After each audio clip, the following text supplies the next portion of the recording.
So who makes more money? Lease operators versus company drivers. For those of you that recall, one of the most popular videos that I've done was pay comparison videos between company drivers and lease operators. Now I haven't done it in a while, and there have been a few comments on the channel, Ronen, can you do another pay comparison videos? Or are lease operators still profitable with today's recession? I think that's a great question, and let's get to these answers in this video. So what I'm gonna do, I'm gonna take 3 company drivers and compare them to 3 lease operators. Okay, and we're gonna see what their pay comparison is, what the pay difference is between company driver and lease operators. Now, I've taken the ones with similar mileage, and I've also taken 2 from the van Reefer division and 1 from the Flatbed division, so you can see the difference on what these drivers make. Now, the question that we're trying to answer, is it worth becoming a lease operator? These are never plans that people so-called say about them, and Lease Purchase Pro get a lot of comments on lease purchase programs suck and never sign on.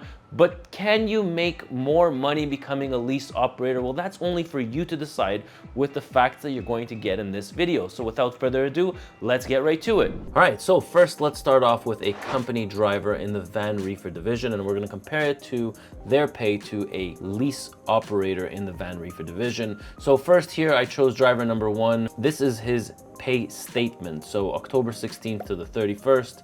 I tried to pick out guys with identical mileage just so we can compare it as best as we can. So this is their pay statement. Here's their payroll deduction. I'll show you the payroll statement in a second. But basically it says here, the driver gets paid 60 cents per mile. He drives from Concord to Brantford, Brantford to Illinois, Illinois to somewhere else in Illinois, University Park, Illinois to Mississauga. And here it says all of his trips. Now I've specifically chose somebody with low mileage. I didn't want somebody with extremely high mileage, okay? This is a 2-week pay statement, okay? So usually it's the 1st to the 15th, and then the second paycheck is the 16th to the 31st. But let's keep going with, you know, we do pay extra picks, extra drops, yada yada, but a whole 15 pay statement, we see that the driver over here, here's the recap, the driver drove 5,000, highlighting it right now, 5,888 miles. He grossed out $3,602. Now, if you go back to the original recap, which is all the way at the top, and you see that his gross is $3,602, we do pay out the vacation pay every single pay. So this is, again, like I said, a 15-day pay statement from the 16th to the 31st. You can tell over here that the driver, after his payroll deductions, so here in Canada, we have CPP, EU, and EI. After payroll deduction, the driver made $2,671 net, and this is what goes into his bank account. And if you want to see the pay statement, we have to block off their names and everything, but if you want to see the pay statement, here it is, you know, and it shows that $2,671 was transferred net pay for this pay period, okay? So that is a company driver working under our truck, gets dispatched by us. Now, we took the exact same scenario over here on the right. I'm gonna go through this person's pay statement, and it's a little bit more complicated. But this driver grossed out $9,484 is their gross.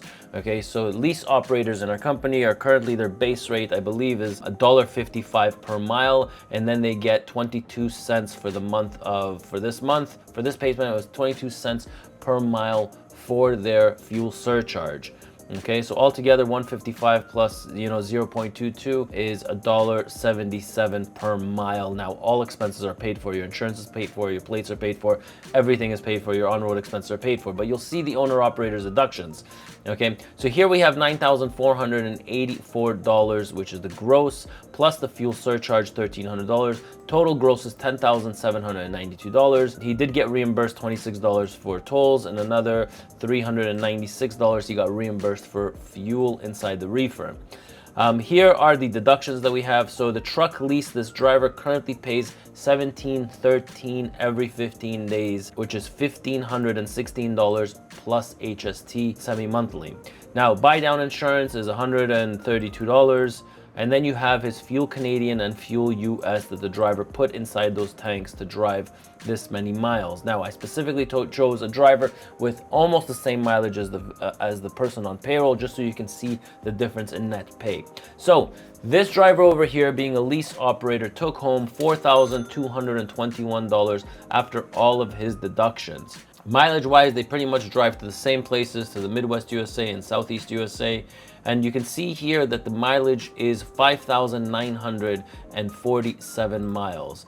And our company driver drove, let's just go back to it. Let's see what he drove. 5,888 miles. So literally almost identical mileage. They're off by about 80 or 90 miles, okay? Where driver number one took home net to his bank account $2,671, and then driver number two took home $4,221, okay? So my number one thing that I tell people, that if you're not making more than a company driver as a lease operator, it doesn't matter if it's good times, if it's bad times, if it's right now through a recession. You know, in November came out with horrible numbers. So was October, and the situation's only getting worse out there. But you can see here that a lease operator, right, has to be making more than a company driver, or else these lease operators are going to give you back the keys and they're going to walk away. So here at ET Transport, we really strive that anybody that signs a lease purchase program finishes the lease purchase program. We're trying to kind of change the image in our industry about these lease purchase programs because they have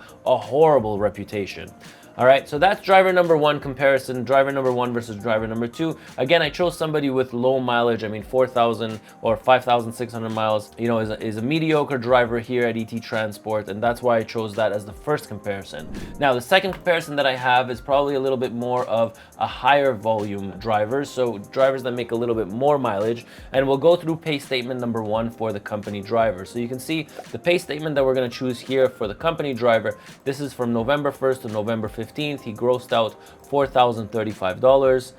And he netted home $1,214 was his payroll deduction. So again, CPP, EU, and EI. Now, it doesn't matter if you're in Canada or if you're in the US. As a payroll salaried employee, you are going to paying taxes. Some people have about 30% taxes. Other people have about 35% taxes. Some of them have 28% taxes. Depends which state or province you're in. You can see that about 26 or 27% goes on the driver's taxes, which is his payroll deductions. Like I said, it's CPP, EU, and EI here in Ontario, but every state or province has the numbers a little bit differently. Now you can check over here, you can pause the video if you want to see all his mileage or his routes, but if I keep going down, you can see that this driver in 15 days drove 6,679 miles. Okay, so this was his salary. So basically what went into his bank account, let's look at his pay stub. $2,958 went into his bank account. Okay, if we do the exact same exercise for a lease operator, all right, so this lease operator with almost identical mileage, you can see he grossed out $10,462. You can see over here that his fuel surcharge was $1,470. $11,933 is his total gross, and then he has all of his deductions. So his truck lease, this lease operator, his truck lease is a little bit cheaper. It's $1,326 plus HST, and then he has his disability insurance, his buy down insurance, and he has his fuel Canadian, fuel US, and then any other deductions. Like over here, you can see he has cash advance. You can see here that he paid for parking. I have no idea what this is, but he paid for parking. Then he had a repair of $306, and then he did something else for $67. So you can see that he netted $4,606. Let's look at these two paychecks side by side pay comparison. Now, the company driver, identical mileage he drove as the lease operators. How many miles did the lease operators? Let's put that side by side, just comparing. Here is number one, and here is number two. So you can see over here that this driver drove 6,684 miles, and this driver drove 6,679 miles. So literally about 5 miles apart, which is as close as you're ever gonna get these pay statements. Okay, so you can tell that, you know, how much the lease operator took home versus how much the company driver took home. Now, again, I do have to point out that the lease operator has a corporation, and this money goes into their corporation, whereas the company driver has already paid his taxes and does not need to pay taxes anymore. Now, if you want help from my friends over at M7 Taxes, you're more than welcome to reach them out and talk to them about the benefits of having a corporation. I'm not going to input that in this video. There are a lot of advantages of having your own corporation and getting this money funneled into your corporation. So the lease operator at the end of the year still needs to pay taxes depending on, you know, what is left inside his corporation at the end of the year, whereas the company driver, most likely he's going to be getting a return at the end of the year. So we got to take that into account. A lot of comments have been made on this in the past videos, but this is $4,606 is what's going out into the lease operator's bank, and then from there, that is his corporation, and from there, he needs to do whatever he does within his corporation and pay himself a salary. Okay, whereas in scenario number one, this money has already, it's post-tax. All right, so now we have scenario number two, and scenario number three, I felt like it would be really good to take a comparison to drivers that are working in the flatbed division with, one company being a company driver and the other one being a lease operator. Now, I've been getting a ton of comments in regards to the recession.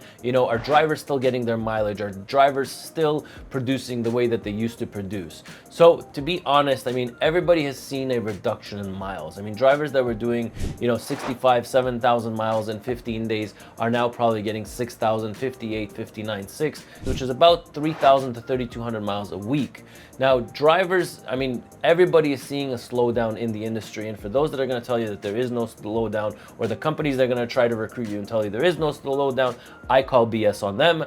I truly believe, the layovers are happening more frequent, delays between loads are happening more frequent, and, even dispatches after you deliver until you get your pickup, there are delays between loads, and it's more and more common right now in the industry, and that is affecting driver miles. But let's get into that last scenario, flatbed versus flatbed, see how that division is doing, or those lease operators are doing versus the company drivers. So let's take scenario number one. We have a flatbed driver from November 1st to November 15th. He grossed out $3,426 vacation. Now this is a very, very low producing flatbed, and in both scenarios I took very low producing because I wanted you guys to see that, even with a decrease of the mileage, how much is it really affecting these drivers' bottom line. Okay, so 4,710 miles to run in 15 days is extremely low and well below the average here at ET Transport. And it was hard for me to find an identical driver that did that in the lease operator. But again, sometimes drivers, do take off, an extended long period, a weekend where they want to attach a Friday and a Monday to it, and it's very normal. But it does affect their mileage at the end of the 15 days. So I found a flatbed lease operator that has the exact same scenario. So 4,710 miles in 15 days is what this flatbed driver did. You can pause the video and see, the routes that he drove. But again, all our fleets are, go to the Midwest USA and Southeast USA. Our flatbed pay for company drivers is 72 cents per mile. And then for the lease operators right now, it's currently $1.76. And then you get another 24 cents, so almost $2 per mile net, and that is after all expenses are paid for. So company driver number one got $2,748 running the exact same mileage as this lease operator. Okay, let's compare exact mileage. All right, so we have our company driver number one. Our flatbed company driver drove 4,710 miles, and our flatbed lease operator drove 4,884 miles. So again, very, very close mileage in 15 days. And then let's see what each one of them took home or netted home. So 8,000, the lease op. So now let's look at the lease operator, what he netted, how much he took home. We have $8,595 in gross earnings. You have $1,172 in fuel surcharge. Okay, you have your November deductions over here. The truck lease, this driver pays $1,093 plus HST, and this is every 2 weeks. So his, lease payment is around $2,000 or $2,200 a month. Disability insurance, buy down insurance, fuel Canadian, fuel US, and then you have his net pay, which is $4,270. So again, let's put these two side by side comparison, company driver versus lease operator. Here you have a driver that netted $2,748 versus a lease operator that netted $4,270. Okay, so the last time I did a video like this was about 4 years ago, where I actually took 3 lease operators versus 3 company drivers. This was the video that I did, and this is what I looked like back then. And that video launched in 2020, and I want you guys all to know that we have probably the best success rates with lease operators, okay, that end up finishing the lease purchase program and owning their trucks. Our mentality is a little bit differently. We don't want these trucks back, and we give a fair market value to lease operators on the trucks, and we encourage the drivers to finish their lease. And of course, number one is if you're not making more than a company driver, this lease purchase program is just not worth it for anybody. It's not worth it for us as a company. I don't want these trucks back. I want these drivers to be successful. I want them to own their own asset after the 2 or 3 or 4 year lease duration, and that's what my goal is, and that's why we have really positive reviews on our lease purchase program. If you want to see more videos on this lease purchase program, on our website we have more videos on the lease purchase program, but I'm sure you can find them on our channels. Hopefully you enjoyed this video. I'm Ronen, R-O-N-E-N, and I'll catch you in my next video.